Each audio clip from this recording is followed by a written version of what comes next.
KP में दहशतगर्दी सियासी और मुजरिमाना गठजोड़ का नतीजा, सूबे में रियासत मुखालिफ क़यादत नहीं लाई जा सकती। पाक फौज का दो टोक पैगाम, एक शख्स केपी में दहशतगर्दी वापस लाया, रियासत और अवाम को ऐसे शख्स के फैसले और ख्वाहिश पर नहीं छोड़ सकते। DGISPR की प्रेस कॉन्फ्रेंस, अगर सियासत करनी है तो KPK में दहशतगर्दी के नासूर से कैसे निजात मिलेगी?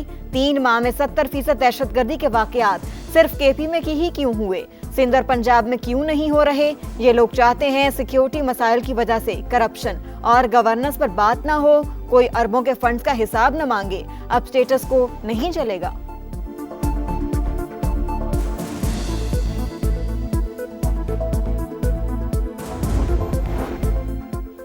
दहशतगर्दों को रियासत के हवाले करो, हमारे साथ मिलकर लड़ो, वरना एक्शन के लिए तैयार रहो। पाक फौज ने ख्वारिज के सहूलतकारों को 3 ऑप्शंस दे दिए। कौन है जो दहशतगर्दों से बात करने का कह रहा है? कौन है जो सिक्योरिटी की गारंटी अफगानिस्तान से मांग रहा है? लेफ्टिनेंट जनरल अहमद शरीफ चौधरी का सवाल, कहा अफगानिस्तान से सिक्योरिटी की भीख ना मांगे, जिम्मेदारों के तौर पर सूबे की हिफाजत करेंगे। शिद्दत पसंदों से बातचीत नहीं होगी, मुज़ाकरात का मुतालबा करने वाले कौम को कंफ्यूज कर रहे हैं, दहशतगर्दों और सहूलतकारों पर जमीन तंग कर देंगे।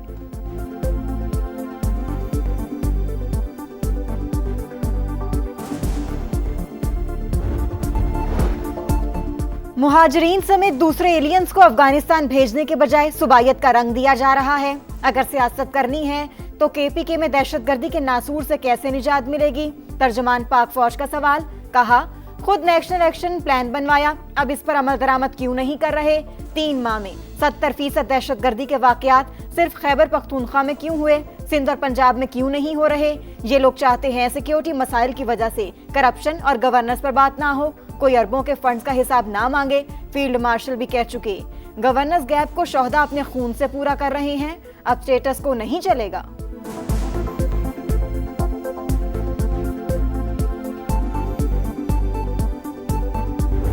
जो शख्स या गिरोह किसी मजबूरी की वजह से या अपने फायदे की वजह से खारजियों की सहूलतकारी कर रहा है, उसको पास 3 वाज़ेह चॉइसेस है। वो खुद इन खारजियों को रियासत के हवाले करते हैं, या फिर वो दहशतगर्दी के खिलाफ कार्रवाइयों में रियासत के इदारों के साथ मिलकर इस नासूर को अपने अंजाम तक पहुँचाए। अगर ये दोनों काम नहीं कर ले तो फिर खारजियों के सहूलतकार होते हुए रियासत पाकिस्तान की तरफ से भरपूर एक्शन के लिए तैयार हो जाए। दहशतगर्दों को रियासत के हवाले करो, हमारे साथ मिलकर लड़ो, वरना एक्शन के लिए तैयार रहो। पाक फौज ने खवारिज के सहूलतकारों को 3 ऑप्शंस दे दिए। कौन है जो दहशतगर्दों से बात करने का कह रहा है? कौन है जो सिक्योरिटी की गारंटी अफगानिस्तान से मांग रहा है? लेफ्टिनेंट जनरल अहमद शरीफ चौधरी का सवाल, कहा अफगानिस्तान से सिक्योरिटी की भीख ना मांगी, जिम्मेदारों के तौर पर सूबे की हिफाजत करें, शिद्दत पसंदों से बातचीत नहीं होगी। हर मसले का हल मुज़ाकरात में होता तो जंगें कभी ना होती। जब भारत ने मिसाइल दागे, क्या किसी ने कहा बातचीत की जाए? बातचीत का मुतालबा करने वाले कौम को कंफ्यूज कर रहे हैं, दहशतगर्दों और सहूलतकारों पर जमीन तंग कर देंगे।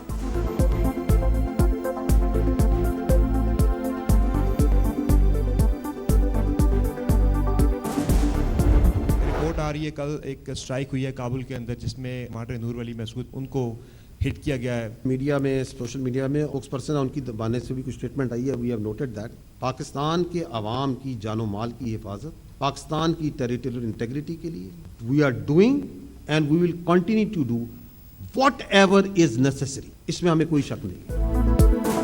रियासत और अवाम के तहफ़्फ़ुज़ के लिए तमाम इक़दाम उठा रहे हैं, आइंदा भी उठाते रहेंगे, कोई शक में ना रहे।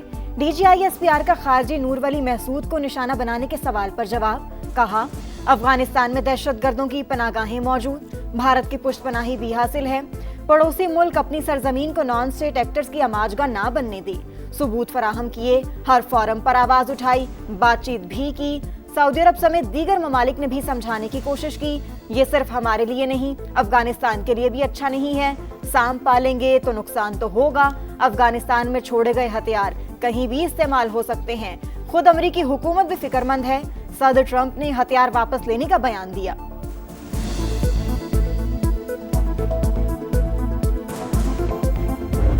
जनरल कोर्ट मार्शल आपके सामने हो रहा है, ये बजाते खुद इस बात की गवाही है कि फौज में किसी के खिलाफ अगर कानूनी कार्रवाई होती है, उसको प्रोसिक्यूशन को, डिफेंस को, विटनेसेस का, जिरा का एविडेंस पेश करने का पूरा मौका दिया जाता है। फील्ड जनरल कोर्ट मार्शल में ताखीर की परवाह नहीं, इंसाफ के तकाजे पूरे होंगे। जिनका ट्रायल हो रहा है वो साबिक DGISI हैं। फैज हमीद से मुतालिक सवाल पर लेफ्टिनेंट जनरल अहमद शरीफ चौधरी का जवाब, कहा फौज में एहतसाब का अमल कड़ा है, इल्जामात साबित होने पर सजा भी दी जा सकती है। तर्जुमान पाक फौज ने वाजे कहा, 9 मई पर हमारा मौक़िफ़ वाजे है, यह अफ़वाज पाकिस्तान नहीं कौम का मुकदमा है। ऐसे वाक़यात करने और करवाने वालों को अंजाम तक पहुँचाना जरूरी है।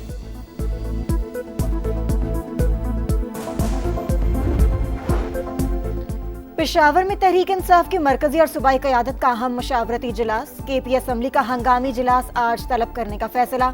ज़राए के मुताबिक वज़ीर आला का इस्तीफा मंजूर न होने की सूरत में तहरीक अदम एतमाद पेश की जा सकती है। KP ने हमें मैंडेट दिया, हर सूरत सुहेला अफरीदी को वज़ीर आला बनाएंगे, असद कैसर का ऐलान।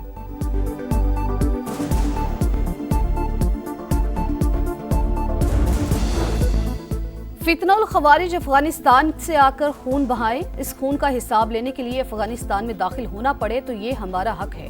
वजीर दिफा ख्वाजा आसिफ का अफगान अबूरी हुकूमत को पैगाम, कहा पाक सरजमीन का तकद्दुस पामाल ना होने दें, हम भी आप पर आंच नहीं आने देंगे। भारत और अफगानिस्तान में कुर्बतें बढ़ने लगी। अशरफ गनी हुकूमत के खात्मे के बाद पहली बार अफगान वजीर खारजा की नई दिल्ली यात्रा। अमीर खान मत्तकी की भारतीय हम मनसब से मुलाकात। जयशंकर का काबुल में भारतीय सिफारत खाना बहाल करने का ऐलान। अमीर खान की पाकिस्तान से वाघा बॉर्डर खोलने की दरखास्त। तिजारत को सियासत से अलग करने का मशवरा। अमेरिका ने चीन के खिलाफ नई तिजारती जंग छेड़ दी। डोनाल्ड ट्रंप का चीनी दरामदात पर इजाफी 100% टैरिफ लगाने का ऐलान। इत्तलाक 1 नवंबर या उससे पहले होगा। चीन ने दुनिया भर के मुमालिक को नायाब मादनियात की बरामदी पाबंदियों से मुतालिक खतूत भेजे। ये इंतहाई जारहाना रवैया है। दुनिया को यरगमाल बनाने की इजाजत नहीं दी जा सकती। सदर डोनाल्ड ट्रंप की सोशल पोस्ट। मीडिया से गुफ्तगू में चीनी हम मनसब से मुलाकात मनसूख होने की खबरें मुस्तरद कर दी। अमरीकी ऐलान के बाद आलमी स्टॉक मार्केट्स में मंदी। कारोबारी हफ्ते के इख्तिताम पर खाम तेल की कीमतों में भी गिरावट। तेल की कीमत बहुत जल्द $2 फी गैलन से भी कम हो जाएगी, अमरीकी सदर को यकीन।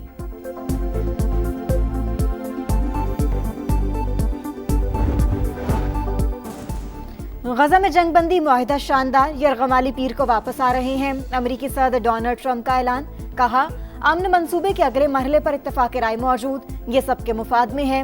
मुआहिदे पर लोग खुशियां मना रहे हैं। इसराइली पार्लियामेंट से खिताब करूंगा, मिस्र भी जाऊंगा। एक बार फिर पाकिस्तान और भारत समेत 8 जंगें रुकवाने का तस्करा।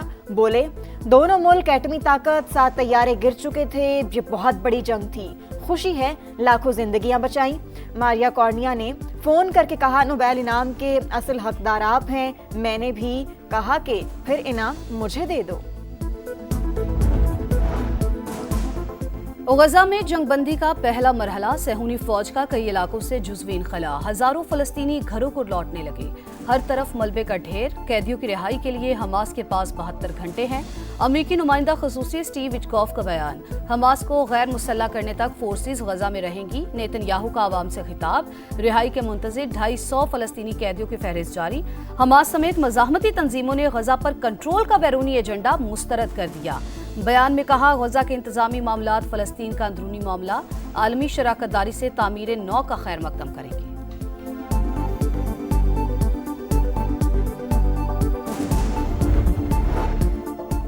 अमरीकी रियासत टेनेसी में बारूद बनाने वाली फैक्ट्री में धमाके। इमारत में आग भड़क उठी। 19 अफराद की हलाकत का खदशा। इमदादी कार्रवाइयां जारी।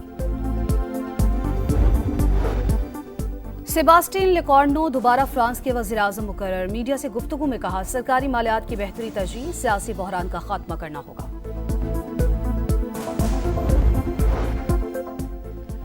बड़े फॉर्मेट का सबसे बड़ा मार्का टेस्ट चैंपियनशिप में पहला टाकरा पाकिस्तान और जनूबी अफ्रीका। 12 अक्टूबर से आमने सामने। पहले मैच की तैयारी जारी। विकेट से स्पिनर्स को मदद मिलने की तवक्को। डायरेक्टर NCA आकिब जावेद ने पिच का मुआयना किया। और विमेंस वर्ल्ड कप में न्यूजीलैंड को पहली कामयाबी मिल गई। बांग्लादेश को एकतरफा मुकाबले के बाद 100 रन से शिकस्त। 228 रन का हदफ। बांग्लादेशी टीम 127 रन पर ढेर। 8 बैटर्स डबल फिगर में भी दाखिल न हो सके।